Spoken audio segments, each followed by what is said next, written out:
Bonjour à tous, alors aujourd'hui on va faire une petite vidéo sur le fer et expliquer pourquoi le fer héminique est plus biodisponible que le fer non héminique. La carence en fer, c'est quand même quelque chose d'assez courant en France. J'étais sur internet pour regarder les chiffres. En France, on est à 25% des femmes non ménopausées qui seraient en carence de fer et 5% qui souffriraient d'anémie. Il faut savoir que l'anémie est causée par une baisse du taux d'hémoglobine dans le sang. L'anémie, ce n'est pas une carence en fer, mais une carence en fer peut provoquer une anémie. Mais il peut bien évidemment y avoir d'autres causes à l'anémie. Donc voilà, c'est quand même un sujet assez sérieux et ça touche plus les femmes que les hommes tout simplement parce qu'elles ont des cycles menstruels qui leur font perdre régulièrement du sang. Donc si tu regardes cette vidéo et que tu veux avoir une bonne absorption de fer, reste jusqu'à la fin, ça va être très utile. Alors vous savez, il y a deux types de fer dans l'alimentation. Il y a le fer héminique qui vient des produits animaux, qui est absorbé à hauteur de 25%. Et on a le fer non héminique qui vient des végétaux et qui est absorbé à hauteur de 10%. Donc évidemment, ces chiffres que je vous annonce, ce sont des moyennes qui vont dépendre de la santé intestinale des personnes, de l'âge, du sexe, de plein de paramètres, mais on s'en fout. C'est des moyennes, d'accord ? Et avec ces moyennes, on voit que le fer non héminique, il est absorbé 2,5 fois moins bien que le fer héminique. Donc pourquoi cela déjà dans un premier temps? Et ça va nous permettre de comprendre comment mieux l'absorber. Et il faut savoir que le fer héminique des produits animaux, il est sous une forme ionisée, d'accord? Et cette forme, c'est les ions Fe2+. Le fer non héminique des produits végétaux, il est également sous forme ionisée, mais sous forme Fe3+. Et le souci, c'est qu'au niveau de notre barrière intestinale, il y a uniquement les ions Fer2, les ions fer Fe2+, qui peuvent passer.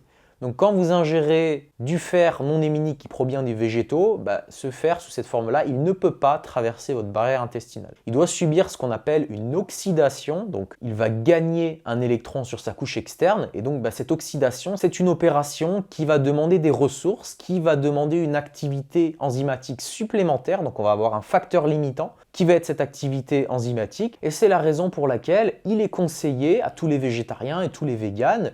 Et normalement, sur tous les compléments de fer, on a de la vitamine C avec, puisque la vitamine C va aider à absorber mieux le fer non héminique. Donc, le conseil que je peux vous donner, si vous êtes végétarien ou végane, c'est sur tous vos plats, vos légumes, surtout vos salades, pressez tout le temps du citron frais.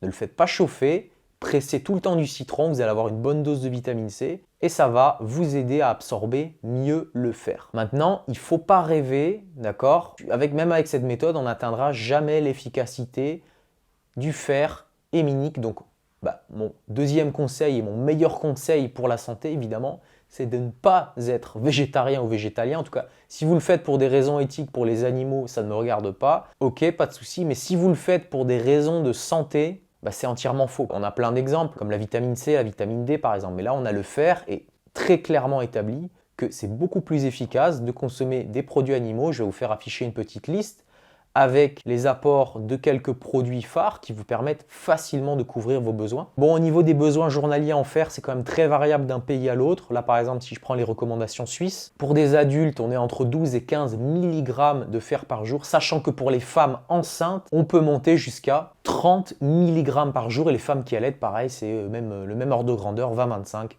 mg de fer par jour. Donc on voit bien que pour une catégorie spéciale qui sont les femmes et les femmes enceintes, on a quand même un besoin en fer qui est beaucoup plus important. D'accord? Donc évidemment, à ces personnes-là, c'est toi qui regardes la vidéo, mon meilleur conseil, c'est ne sois pas végétarien, végétalien. En tout cas, si tu le fais pour ta santé, mange des produits animaux, mange en particulier de la viande rouge, car tous les mois, tu perds du sang, et dans ce sang, il y a du fer. Donc la meilleure façon, la façon la plus biodisponible de se ressourcer en fer, ce sont les produits animaux. Alors évidemment, une carence en fer, une anémie, ça ne vient pas forcément d'un problème d'apport, ça peut venir d'un autre problème, mais en tout cas, en ce qui concerne les apports, si tu consommes régulièrement de la viande rouge, de la viande, du poisson, des œufs, du fromage au lait cru et surtout des fruits de mer, tu n'as aucun souci à te faire pour tes apports en fer. Voilà, j'espère que cette vidéo vous a plu. Vous likez, vous partagez, vous commentez si vous avez réussi par exemple